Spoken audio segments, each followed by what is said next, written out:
I heard rumors about a video game console released in the early 90s that promised the most immersive games imaginable. It bore a strong resemblance to the Super Nintendo, except it had no cartridge slot, no reset button, and only one controller port. It was released in an extremely low quantity. It's possible that less than 50 were ever available. People I talked to who remembered it from their childhood only mentioned the first game in the list.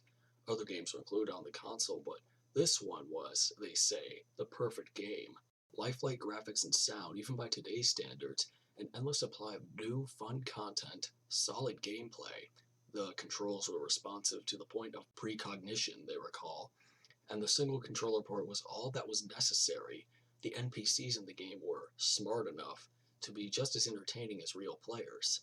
It was quite literally a game nobody wanted to stop playing, and the people I interviewed all remarked, somewhat bitterly, that their parents forcibly dragged them away from the television set after a few days of continuous playing and threw the console in the trash.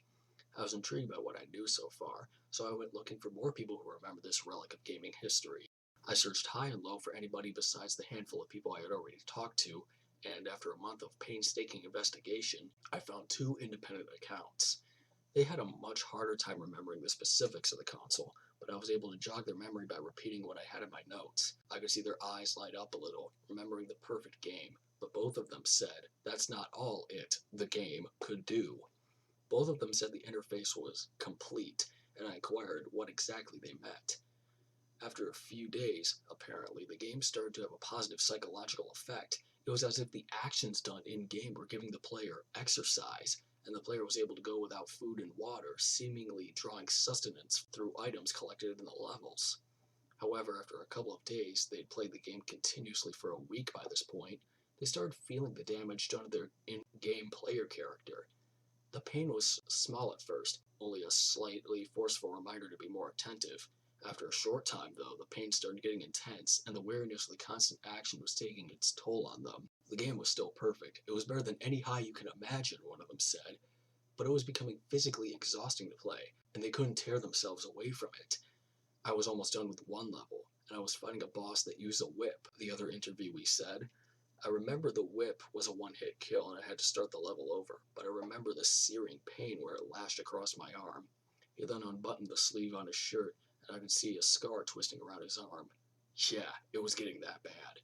Both of them said their parents returned to the house 9 days into the marathon game session and forcibly dragged them away from the console and took them to the emergency room. The console was gone when they got back home, thrown away like all the others, I bet. I couldn't find any other people who even knew what I was talking about. The rumors had stopped there, and I was left with incomplete knowledge about where I could even find one of those consoles.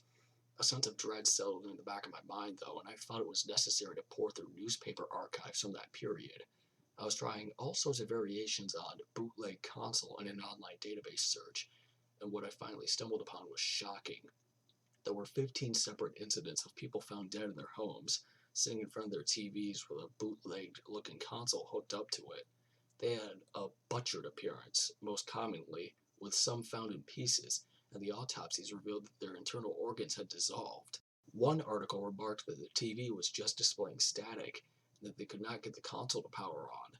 Local officials tried contacting the manufacturer of the console, but the owner's manual and the information on a sticker on the back of the console both referenced an address that led to the site of a warehouse demolished over 80 years ago.